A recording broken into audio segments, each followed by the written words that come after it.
Je m'appelle Julien Telouk, je suis animateur sur Game One depuis 2002, on me connaît surtout pour ça. Ça fait 10 ans aussi que je suis sur Fun Radio et j'ai été connu pour parler de jeux vidéo, mais je parle aussi maintenant de nouvelles technologies, de réseaux sociaux, de digital, d'intelligence artificielle. J'ai essayé d'élargir mon prisme parce qu'à un moment donné, le monde a changé. Avant, les nouvelles technologies, c'était un peu le jeu vidéo.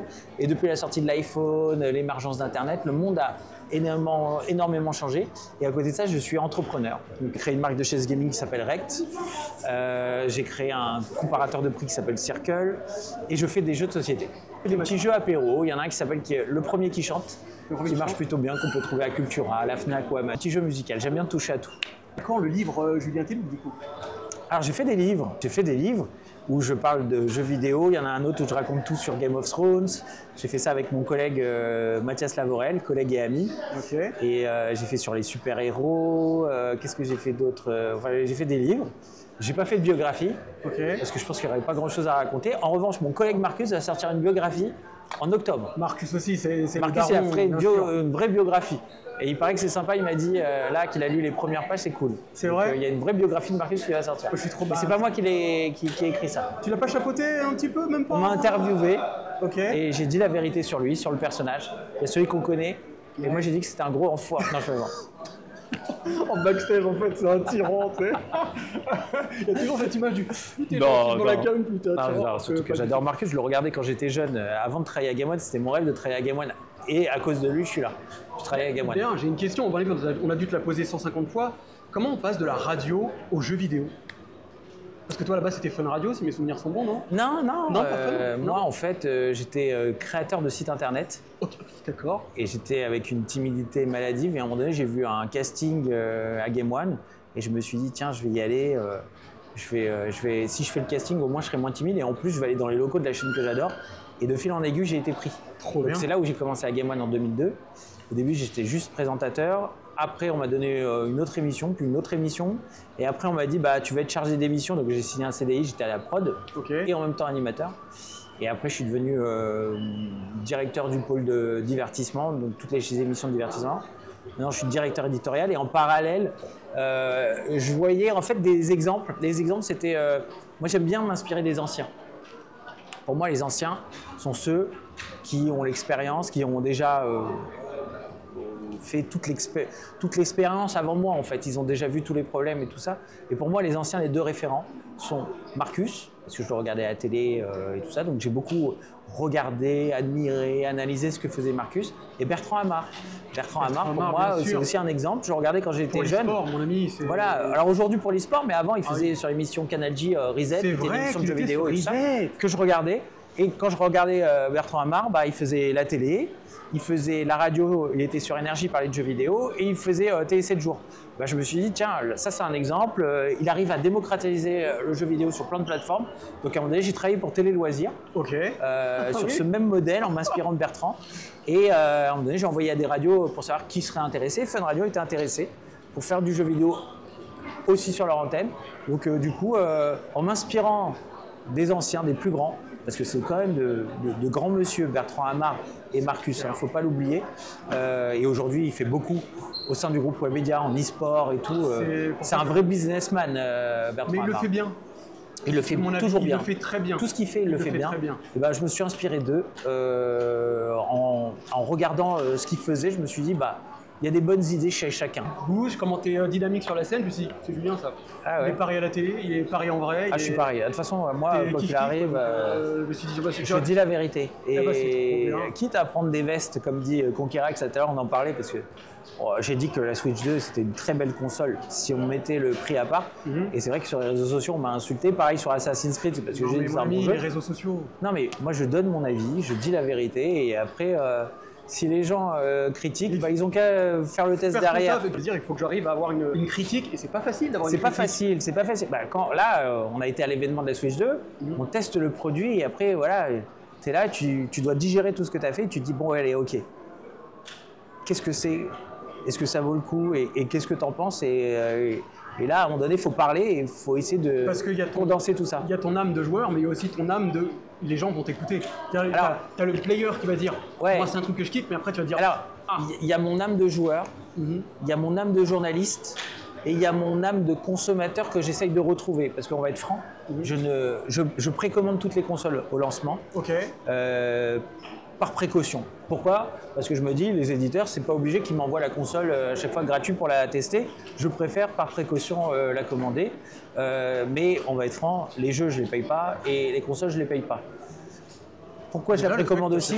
C'est parce que aussi derrière, je me dis, bon bah voilà, je sors ma carte bleue, est-ce que je suis content de la sortir pour la console et tout ça? Vidéo, c'est bien. Et ouais, j'ai toutes les consoles en double au final. J'en mets une dans la chambre et une dans le salon parce que je les reçois gratos. Mais si je faisais pas ça, ça serait encore plus dur. Il faut retrouver l'âme de consommateur parce qu'à un moment donné, on les paye pas les jeux. Et il faut pas l'oublier de ça, qu'on les paye pas. Qu'il y a un sacrifice de se dire, il y a des gens qui ont peut-être pas les moyens et qui ont envie de se kiffer. Mais oui, complètement.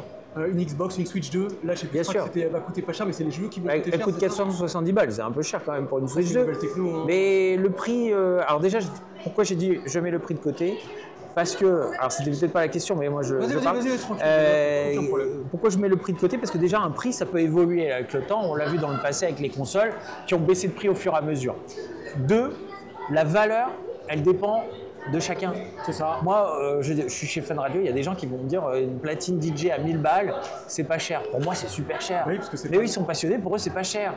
Donc, pour moi, voilà, ça dépend de ce que tu as. Il y a eu la PS5 Pro, elle est sortie, on a dit, ah putain, 800 balles, c'est une console de riche. Bah non, c'est pas une console de riche. Il y a des gens qui n'ont pas beaucoup d'argent, mais qui sont prêts à manger des pâtes et faire des sacrifices pour avoir cette console-là parce qu'ils sont prêts à investir de l'argent dans leur loisir préféré. Et il y en a d'autres qui ont certes les moyens et 800 balles, c'est rien pour eux, ils vont se l'acheter. Mais ils vont peut-être pas en profiter autant que celui qui a fait des sacrifices. Donc voilà, c'est bien. C'est un débat. Que tu essayes de revenir aussi, comme tu disais, à ce côté consommateur, parce que, comme tu dis, quand on est journaliste, et ça c'est pas que pour le jeu vidéo, hein, que ce soit pour le sport, la voiture, il y en a, ils sont blasés. Ils disent, bon, bah, je l'ai tout gratuit, bon, mais et tu perds, je pense que c'est ça, la valeur des choses. Et le sacrifice que tu dois faire pour obtenir le coup de la passion. Non, mais moi, je n'oublie pas d'où je viens. Je viens de banlieue, à Créteil, dans le 94. Oui. Donc 9-4 en force. 9-4. Et j'ai toujours une affection pour l'endroit d'où je viens. Et j'oublie pas d'où je viens. Parce que moi, dans la vie, j'ai galéré. Aujourd'hui, les gens ne connaissent pas ma vie, mais dans la vie, j'ai beaucoup galéré. Il y a eu des moments où il a fallu manger des pâtes et tout ça. Et tout ça, je m'en rappelle à chaque fois. Et j'essaye de me remettre, surtout dans le contexte économique actuel, à ce niveau-là. Mais c'est surtout que, oui, les gens, en fait, et ça, c'est surtout les réseaux sociaux, ils te voient à ton prime. C'est-à-dire qu'ils disent, ça va, ça se passe bien pour Julien. Oui, ils t'ont pas connu quand t'as fait des castings, ils ne savent pas combien je gagne. Moi, j'ai commencé à Game One avec le SMIC, donc je peux vous dire que je ne gagne pas des milliers et des cents à Game One. Voilà, depuis longtemps que tu es dans le business. Ça fait longtemps. Et je fais pas ça pour l'argent. J'ai jamais fait ça pour l'argent d'ailleurs. J'ai toujours fait ça parce que ça me fait triper. Je suis content d'être de cet univers-là, c'est qu'on a un univers qui est pas mal humain. Oui, c'est vrai. Les gens sont bienveillants. Et je suis très content parce que j'ai peur en me disant que ce soit la TwitchCam d'Amsterdam, quand j'ai commencé à discuter avec des personnes côté, ils prennent le temps de discuter, même si ça prend pas beaucoup de temps. Bien sûr. Disent, ah ça va, nanana. Voilà, tu vois. Ça me fait plaisir que notre génération. Pour moi, c'est normal, mais peut-être c'est pas normal dans tous les domaines, c'est vrai. Est-ce que tu crois qu'un jour on aurait pas. Alors tiens, je vais revenir si tu as encore un peu de temps. Tu me disais que tu avais envie de développer autre chose. Ça va être quoi le next step maintenant? Tu disais l'IA. Qu'est-ce que toi tu as envie de faire après? Parce que le jeu vidéo va évoluer, j'imagine, avec tout ça. Ouais. Avec l'IA, on parle de. Tu te rappelles avec Skyrim, le fait que maintenant il y ait des PNJ qui soient gérés par l'IA. Qu'est-ce que tu vois toi et qu'est-ce que tu en penses de cette évolution-là d'ailleurs?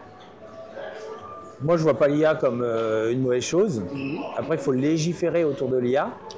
Ne serait-ce sur le débat autour des voix off. On ne peut pas copier comme ça les voix et se débarrasser des voix off demain.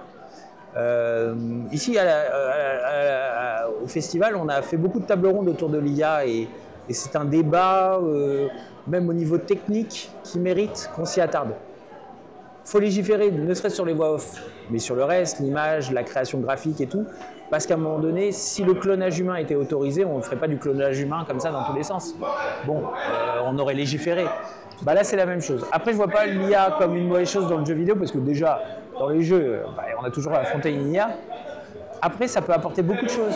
On peut imaginer demain un jeu vidéo où souvent, ils essayent de faire des dialogues à plusieurs ramifications pour qu'on ait des personnages qui évoluent en fonction de nos réponses et tout. Aujourd'hui, c'est écrit ça. Et même si c'est écrit, souvent, c'est pas forcément le plus fluide du monde. Là, demain, on pourrait te dire, bah voilà, j'ai un personnage dans ce jeu. C'est un personnage à qui on va donner une personnalité avec un prompt d'IA. Et avec ce prompt, il va interagir de manière aléatoire. Mais on saura que c'est un boulanger, qu'il a tel caractère, qu'il a tel âge, machin et tout ça. On peut avoir une profondeur de jeu extraordinaire et commencer à discuter avec des personnages. Nvidia travaille sur une technologie similaire par rapport à ça. Et là, ça peut être intéressant. Après, je pense que ça facilitera les développeurs à faire des jeux. Peut-être faire des jeux plus beaux ou faire des jeux plus rapidement. Après, ça ne va pas virer des gens. Il faudra toujours de l'humain. En fait, l'IA, l'IA actuelle a été entraînée avec des datas qui n'étaient pas autorisées. En fait, ils ont puisé des datas sans le dire aux gens. Ils ont piraté les datas du monde entier et ils ont entraîné les IA avec ça. Aujourd'hui, si on fait une IA légalement, elle sera nulle et bête. Parce qu'on devra prendre des datas légalement et ça va coûter très cher et on pourra pas prendre toutes les datas et tout ça. Aujourd'hui, les IA comme ChatGPT et compagnie, elles ont puisé leurs datas un peu n'importe où. Mais attention parce que si tout le contenu d'Internet est alimenté par des IA et que les IA commencent à s'entraîner avec le contenu créé par des IA, elles vont commencer à avoir des illusions, comme on dit, et elles vont commencer à devenir fausses parce qu'elles vont s'alimenter que de contenus qui ne sont pas alimentés par des humains. Et on rappelle, l'IA, c'est de l'intelligence artificielle. Et il faut qu'elle s'inspire d'une vraie intelligence. Et la seule vraie intelligence sur Terre, c'est l'humain. Aujourd'hui. Comme si j'étais intelligent alors que... Voilà, non mais c'est vrai, c'est l'humain. Non mais je suis d'accord avec toi. Et à un moment donné, il va falloir être très vigilant par rapport à ça. Donc oui, moi je suis d'accord avec toi dans le sens où, et là tu fais bien de le dire, l'IA est peut-être un outil formidable tant qu'il ne détruit pas des postes humains. On en parlait par exemple pour les doubleurs. Et c'est vrai que ça peut créer justement une profondeur pour le jeu vidéo et ça peut lui donner une perspective quasi infinie. Bien sûr, bien sûr. Ça peut augmenter les possibilités, mais comme dans la recherche et tout ça, demain on va peut-être trouver un vaccin ou un remède contre le sida grâce à l'IA et la puissance de calcul des ordinateurs, là où les humains auraient été limités. Bah, peut-être dans le jeu vidéo, aujourd'hui on est limité dans la création, dans les scénarios, dans la profondeur de discussion avec certains personnages, dans le niveau scénaristique. Et peut-être avec l'IA, on va avoir des possibilités qui vont être infinies. Tu veux dire qu'il va y avoir énormément d'inclusion, c'est-à-dire que le PNJ va pouvoir s'adapter à ton handicap, à ton vécu. Il va pouvoir te parler comme à quelqu'un de... Complètement. Ça va être oufissime en fait. On peut imaginer un GTA 7, pas le 6, mais un GTA 7 où il y a une ville avec 10 000 habitants quand vous commencez le jeu, chacun avec une personnalité comme dans une vraie ville. Vous avez votre boulanger, le maire, des célibataires, des gens en couple, des enfants et tout. Et qu'au fil du temps, chacun évolue avec sa personnalité. Peut-être il y a des couples qui se forment, des couples qui se déforment et qui divorcent, des enfants qui grandissent, qui vont ensuite se marier. Et ton GTA 7 qui va durer peut-être 15 ans, comme GTA 5, moi j'espère pas, mais peut-être au bout de 15 ans, on aura fait un temps réel et on va voir que certains personnages avec qui on a discuté, bah, le boulanger il est parti à la retraite, il a été remplacé par le fils de l'autre, ça pourrait être énorme. Ça va être monstrueux. Ça pourrait être monstrueux et là, ça pourrait être intéressant. Est-ce que ça arrivera? Je sais pas. Est-ce qu'on va pas se rapprocher un jour c'est un de mes films préférés de Spielberg, oui c'est Spielberg, hein. Reality, comment il s'appelle? Ready Player One. Ready Player One. On y est un peu déjà en fait. On y est un peu déjà, tu trouves? Fortnite c'est Ready Player One. Hein. Tu crois? Tu connais dans Fortnite, il y a tout le monde. Il y a Street Fighter, il y a Star Wars. Après c'est plutôt dans le multivers des personnages. C'est vrai qu'il n'y a pas de jeu. Ah si, après il n'y a pas de jeu de course, si, avec le mode bac à sable. Il y a tout, il y a tout. Fortnite c'est déjà un métavers, sauf que c'est un métavers où tu ne vas pas en réalité virtuelle. C'est vrai. Aujourd'hui, Ready Player One c'était la réalité virtuelle.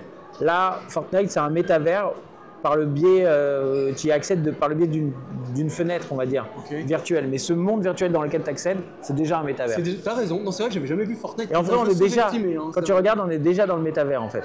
Parce qu'il n'y a rien de réel dans ce qu'on fait. On s'envoie des messages par le biais d'applications. Ton argent, il n'est pas réel, il est dans une application bancaire dans ton téléphone et on t'a donné un montant, mais en vrai, tu n'as pas une liasse de billets dans ta chambre. Ça ne veut rien dire. Et voilà, donc on est déjà un peu dans le métavers. C'est juste qu'on n'y va pas en réalité virtuelle. Je suis tout à fait d'accord avec toi. Tu as déjà voulu te lancer en solo avec ta propre chaîne, parce que Game One, c'est un petit peu ton foyer, mais est-ce qu'à un moment donné, tu t'es dit, j'ai envie de faire un truc, ma chambre, un peu comme ce que faisait Marcus au tout début, je crois qu'il était dans sa chambre. Est-ce que toi, tu t'es pas dit, en vrai, Julien, ce serait cool que tu fasses ton expérience à toi? Alors à plusieurs reprises, je me suis posé la question de faire une chaîne YouTube ou une chaîne Twitch, mais j'ai pas voulu le faire pour ne pas parasiter Game One. Ok. Voilà, l'idée c'est de dire, mon objectif c'est d'avoir le plus d'audience possible. Donc faire en sorte que les spectateurs potentiels ils viennent à la télé voir les émissions. Si demain j'avais fait une chaîne YouTube ou une chaîne Twitch, ça aurait été compliqué. J'aurais pu absorber. Voilà. J'ai fait par contre les réseaux sociaux, oui, Instagram, TikTok et compagnie. Et comme maintenant on peut mettre des vidéos verticales aussi sur YouTube, bah, j'ai fait. Donc je gagne des abonnés. Un jour peut-être je ferai des vidéos YouTube horizontales avec des longs formats. C'est vrai que c'est dommage de ne pas exploiter les nouveaux réseaux sociaux. Enfin, les nouveaux réseaux sociaux YouTube, c'est pas un nouveau réseau social, mais en parallèle de la chaîne, parce que ça veut dire que vous pourriez coupler les deux en même temps. On le fait. Je sais que vous faites beaucoup d'Insta, Twitch. Oui, on fait d'Insta, Twitch. Bah, par contre, on a des contrats télé qui font qu'on vend de l'exclusivité télé avec nos émissions. On ne peut pas forcément les mettre sur Internet. Imaginons, demain, je fais ma chaîne Twitch ou YouTube et je commence à avoir une grosse audience. Je ne veux pas faire de l'ombre à Game One et tout. Mais j'y pense. Je me dis, est-ce que je ne peux pas faire quelque chose de complémentaire ? Parce que je vois sur YouTube, je commence à avoir des abonnés. Je me dis, bon, ça peut être sympa de faire un petit truc qui pourrait être visionnable dessus. Ça peut être intéressant de le faire en parallèle, comme tu disais, par exemple en dehors des horaires de trucs pour pouvoir amener ce nouveau public, parce que exactement. Pour qu'ils viennent regarder Game One. Oui, exactement. Donc moi je trouve que ça peut être un truc, surtout que Twitch, c'est une des nouvelles plateformes, enfin elle a 15 ans, mais ça devient, je sais pas si t'as vu, au début il n'y avait que du jeu vidéo. Ouais, maintenant, ça change. Il y a tout, t'as du DJ, t'as de tout, t'as du RL, t'as de la SMR. C'est bien, moi j'aime bien. C'est cool.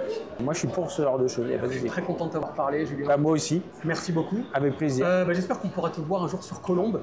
Bah pourquoi pas. Je sais pas si tu connais trop, tu connais un peu la couronne, Colombe, Le Valois, Courbevoie, Asnières. Oui, je connais tout ça bien sûr. Bah voilà. Game One, on est à Neuilly, donc c'est à côté. Oui. Ouais, on connaît. Neuilly, Le Valois, Courbevoie. Bien sûr, on connaît. Ouais. Franchement, à l'occasion. Moi je vais au centre commercial Quartz, c'est pas à Colombe, non? Non, c'est pas à Colombe. Il y a un Quartz, alors je crois qu'il est à Gennevilliers. Ah, il est à Gennevilliers, ouais, il est à Gennevilliers. Je sors plus beaucoup, j'ai plus le temps de sortir.